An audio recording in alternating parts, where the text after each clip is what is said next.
Good morning. Welcome to Urban Agoge week 17. Yeah, didn't do so well last week. We're getting videos out to you and I'm really sorry about that. Still kind of obsessed with the 3D printing thing. Even more so now I've found out that there's such a thing as conductive 3D filament. So essentially we can now print circuit boards. We can do PCBs. I'm not entirely sure how that's going to work, but I'm real tempted to buy something and build a simple circuit. Well, that could mean we can do some interesting stuff. So apologies for this. It's just that I think this technology neatly fits into the Rangers stroke Urban Agoge thing. So yeah, let me just check the sound is good. Yep. So yes, there's another rainy day, although I'm happy to trade this rain for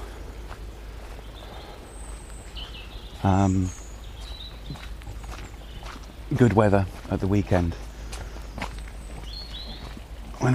There we go. When I'll be at the Byline Festival down in Sussex. Oh, let me just get it on all follow through. Ooh.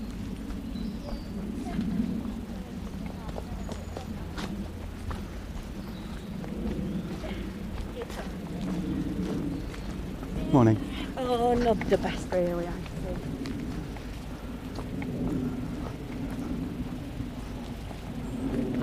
So sorry for the cut. You know, my policy on videoing people when they don't want to be, or they're not aware that they're being filmed, it's not on. It was a small sacrifice on my part, but you know, worth it. So yeah, like LGR's Lucky Rock, we're going to take a look at the river. Still pretty cross.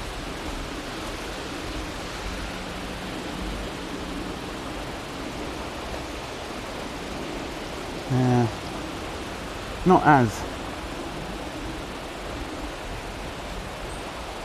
fully rushed, but it is interesting how it's completely reshaped that river. It'd be a devil to build a causeway so that you go back on the walks, but that's how we do. So yeah, so this coming week I've got 2 days at work, one of which is a long day, starting fairly shortly at about 2 o'clock. Can't complain. It's definitely a case of people I work with laziness making me money. I think that's a philosophy. Look for a business where people are lazy. You know, do something that other people do not wish to do or can't afford to do, and make it available to them, which is sort of tempted to try and start a business doing 3D prints, but I am super aware that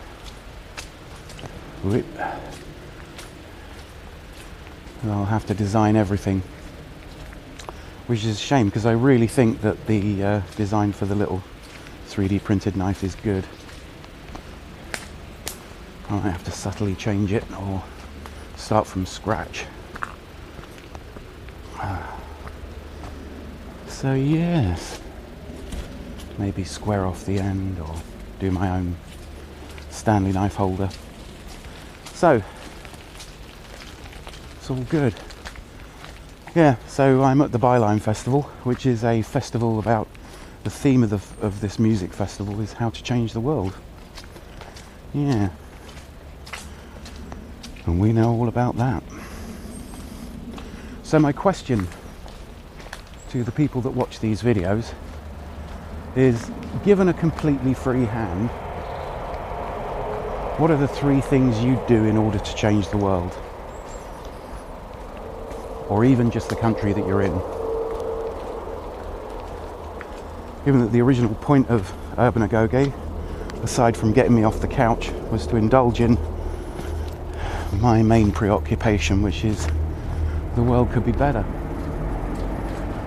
So yeah, so I'm going to that. So if you want me to try and ask questions on your behalf, or you want me to ask something that gets me thrown out of a music festival, which would be funny. Yeah, so that could be pretty interesting, but I've got a horrible suspicion it's going to be very much a case of glamping with middle class people talking about recycling tin cans, which is worthy, but it's hardly world changing. Or it could be actually people with an idea. So who knows?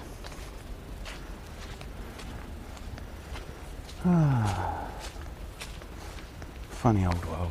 So yeah, so you've got a few days to come up with some ideas. I'll try and put out another video tomorrow, and I'll take all your recommendations under advisement.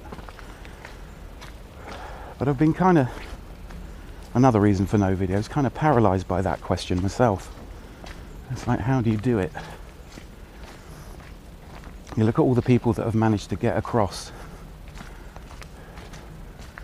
you know, conceptually unpalatable ideas. You know, like, you don't get to do the things that you have a natural urge to do. You know, things that religions and fascistic movements manage to get. You know, how does the right wing do it? And I think I've got the shape of the problem. I think that, you know, things like the Green Movement and the very, very, very left-wing movement, and don't get me wrong, I'm completely aware that people on the far, far left are very rare indeed, and yet those are the people that get quoted. So when we're talking about ways people want to be referred to, preferred pronouns, all that sort of thing, and those are the people that end up on YouTube unwillingly, you know, posited by right-wing people. And I get that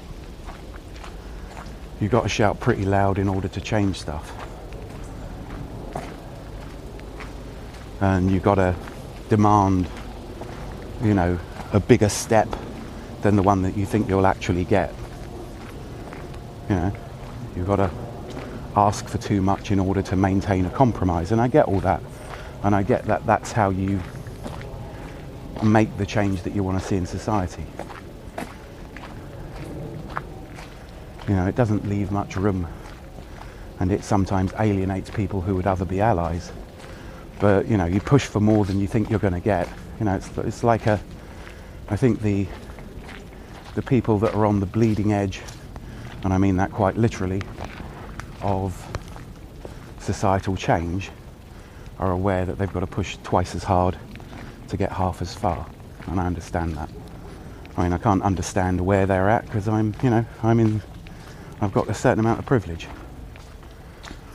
So, yeah, and those are the poor sods that get, you know, multiply copied across YouTube and turned into memes for the far right to utilise.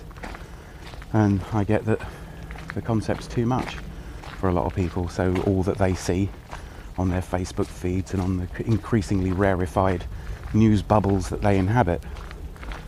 You know, I do try and watch some far right stuff from time to time to try and gauge where it's at and see how they do it. But I really think that in this whole manipulation of hearts and minds, there's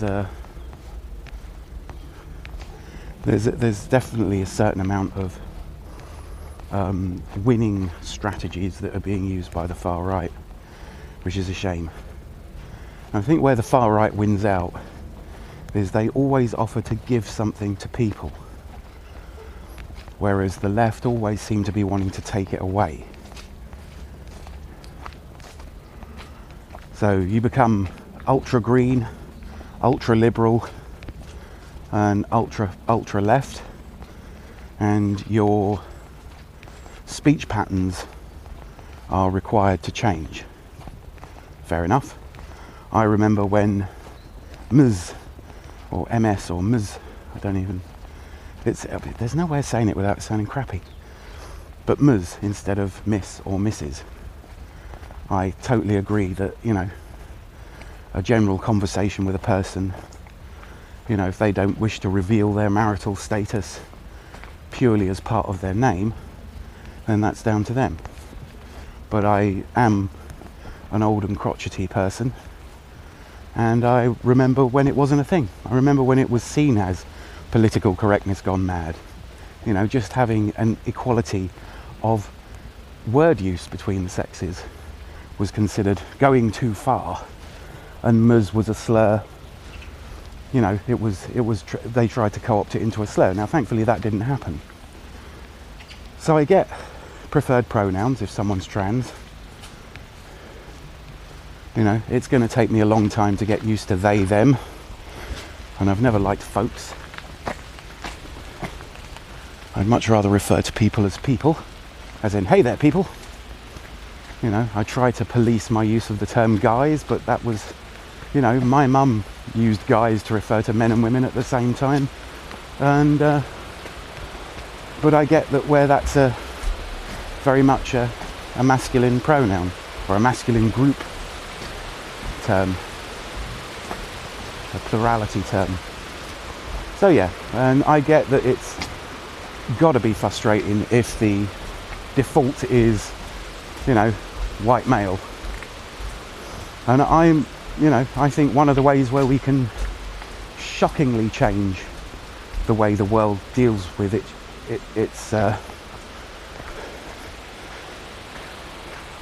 its governments is to just stop electing white men for a bit. You know, I don't want to be in charge. I don't feel co-opted. You look at the state of somewhere like Germany that's got a liberal woman chancellor. Angela Merkel has done an amazing job in Germany, which is we never see that. All we see is the times when she goes, oh no, to things that are perfectly reasonable to object to. You know, and maybe it's, you have to be an imperialist power and have sort of gotten away with it in order to make an actual choice to be better. You know, I don't know what it's like in Belgium, for instance, you know, another imperial power that has survived to become just a single country. It's just, you know, but in order to win, as in to get a democratic majority of people that are more or less on your side when you want to say, look, this shit's broke. And I know you don't want to hear it, but continuing along this path is dangerous.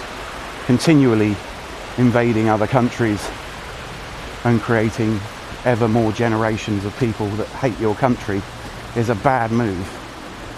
You know, we're creating the next generation of terrorists. We're creating the next generation of insurgents and people that will go into other countries and cause problems.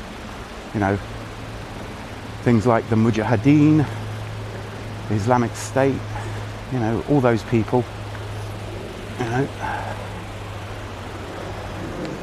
I think that's a situation of our own making. The Irish Republican Army is a situation of the British government's own making. Plus religion putting its oar in over what colour hat God wears. But yeah, you know, so what are the winning strategies of religions and far-right organisations, which are pretty much the same thing? We demand you don't think, and we demand you do as we say for our own possible goals. And in my opinion, if you've got to have an organised religion, the people at the top are looking for an indoor job with no heavy lifting. That's essentially it. They want an easy job where they can just tell people what to do and what to think, and away you go. I haven't got a problem with people believing there's a God, right up until they turn up at my doorstep in an armed mob demanding that I do so as well. Like Christopher Hitchens, that's your toy, you play with it. But I will fight you tooth and claw if you try and come to my house and make me play with it.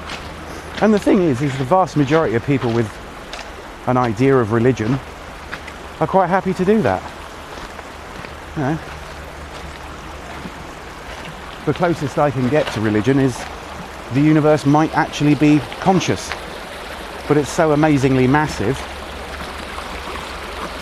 you know, that it's the very idea that it might understand me, or I might be able to comprehend even part of it, is ludicrous to me. So I'm just going to get on with my life and see meaning in the way that religious people see meaning. I would like my group to progress. You know, and my motivations are because if the more we progress, the less hard we have to work. We're already in a state where we work harder than we need to purely because we always have. You know, an automatic 40-hour work week, which is unnecessary. You know, gigantic profits for mega corporations, which is again unnecessary. Things that countries need as a strategic resource privatized, again unnecessary. And you know, the idea that, you know, people are just going to be following orders of a system. You know, it's not even a person anymore with the bigger corporations. It's a company policy that is designed to, you know, maximize profit. And I get why that come about. I get it. But I think we're past it now. We've got more interesting things to do. You know, which is why I truly believe that, you know, if you've got a brain, you know, the technology now exists for you to fast prototype, or, you know, it's kind of, 3D printing is a case of fast prototyping and slow production. So yeah, I'm going to see if I can design and sell things on eBay. I can redesign the concept of the survival kit, put it on eBay. By the way, I'll be releasing the STL files, which are the basic 3D printer files for everything I design and put out there. So anybody that wants it can download it and print it. And yeah, there are I've had loads of ideas for 3D printing. And that's kind of stopped me making videos, which is bad. Because the only reason I was able to afford a decent camera and a 3D printer and to be able to afford the filament is down to you guys. You know, all the people, you peoples. Not that we have, that I know of, any female subscribers yet. It's impossible to know whether people other than male have subscribed. But yeah.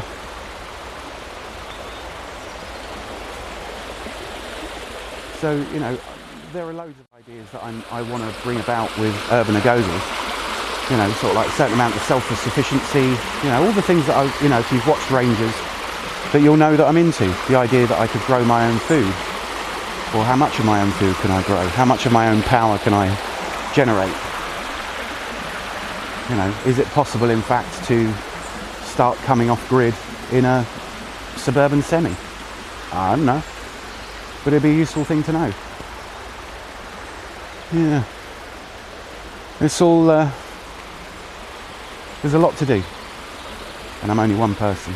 But other people within the Rangers community have been tinkering with this stuff for a while. You know, Kevin is a geek, is putting in his time learning about electric e-bikes. Other people that watch the channel are experts in other things. Chipco's good with drones. And it's Chipco that I'll be going to the festival with. He's DJing. That's kind of cool. Oh, that's interesting. Yeah, somebody's moved, or the water's moved that branch that was in no way a safe way of getting across the river. So yeah, but back to the point of this conversation, or half a conversation. You know, so the right wing always offers something, whether it's inverted commas freedom of speech. And as far as I'm concerned, the changes to the way we speak, coming off a, you know, a male-centric mode of speech, is as outdated as wearing, you know, collar studs. You know, it's way overdue. And I think it has changed. You know, it's unusual, for instance, to hear people talk to people that they don't know in terms of, you know, and men referring to women as sweetheart and love and stuff like that. That's gone, unless you really know someone and you're having a play, you know, as in it's banter and it's accepted by both sides. And I think people are far more polite. People don't, you know, act with surprise if, you know, if a woman is doing a traditionally male job or a man is doing a traditionally female job. So yeah, it does change. It could do with changing more universally, but it sometimes takes generations. People do get to a point in their lives where they're of the opinion they don't have to learn anything else. But the right wing tends to imply that things will go back to the golden years of how they were. And this is universally a lie. There is never a golden age. You know, or if it is a golden age, it's an age that oppresses some group or achieves its success at the expense of a whole bunch of other people that are different. And that's not good.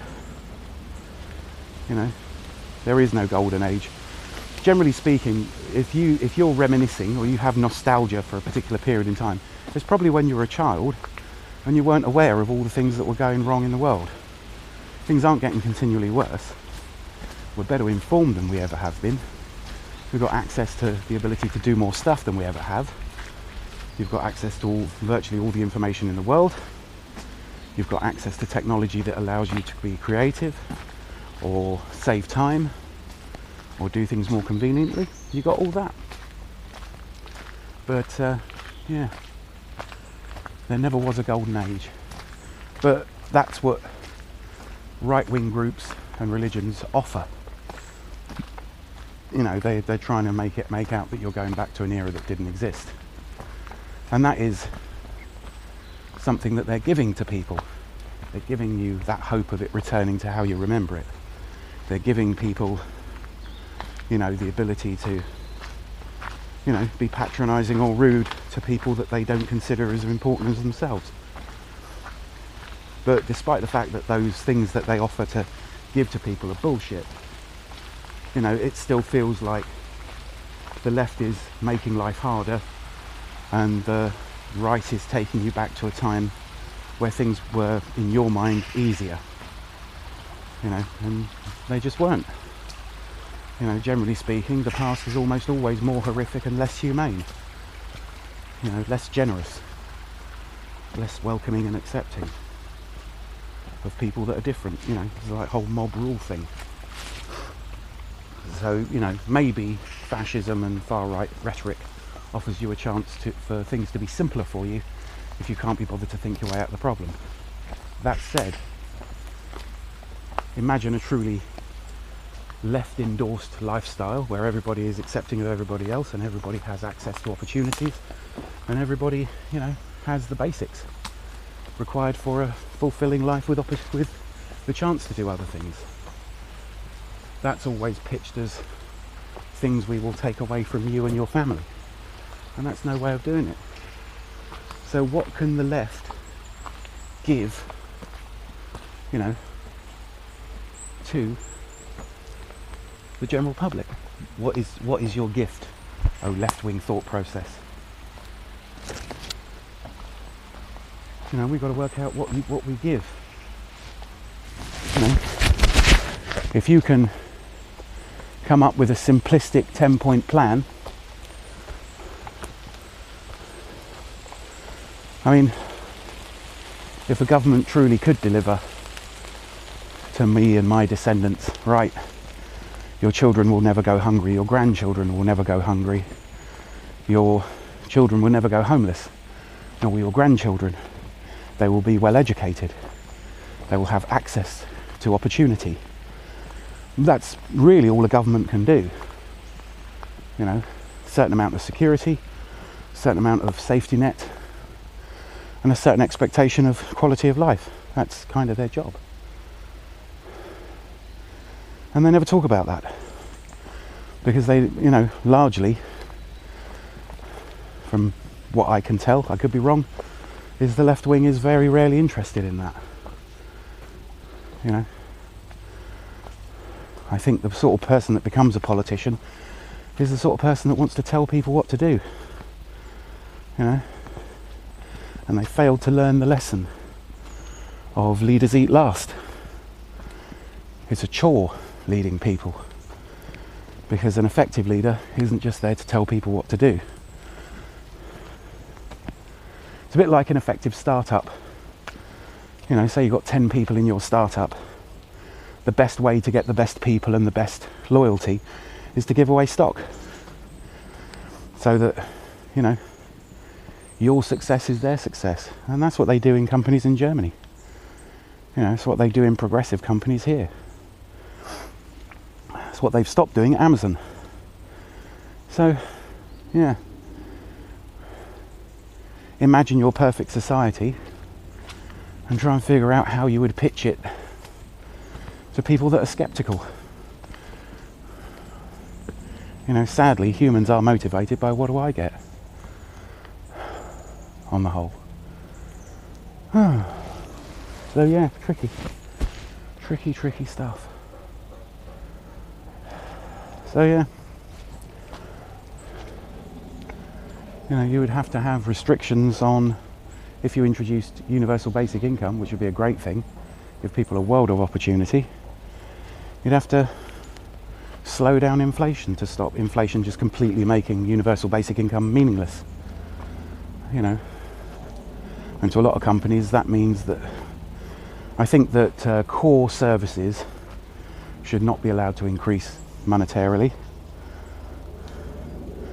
You know, so things like rent, bills, like electricity, internet, power, cost of food would all be limited. You know, all the very basics, and then luxury goods can duke it out amongst themselves in an open market. I think you should have a concept of a duality of markets, where you've got, you know, basic services for which you're not allowed to charge extra tax or price increases over a certain percentage every year in line with an increase in the universal basic income. And what people fail to get about that is all that money essentially winds up, you know, back in the hands of that government in one way or another, or is back in their hands as cost savings. So yeah, it's all very complicated, but I do think that if you want to change stuff, there has to be something in it for the benefit of the people that are going to help bring about that change. Even if it's just a conceptual thing. You know, even if a government goes, no one on earth will be hungry. You know, no one on earth will feel so isolated as to want to commit suicide. So yeah, things are changing. It will be nice if they changed faster. If you have any ideas of things I could posit that I can believe in, don't suggest crazy stuff where I'm going to have to say I don't believe this, but you know where I'm at. So I'm going to wrap it up there. Sorry about the lack of videos this week, but I am doing cool stuff. Those cool things will eventually come to the screen. You know, it's just that there is a learning curve. So thanks for watching. Do take care.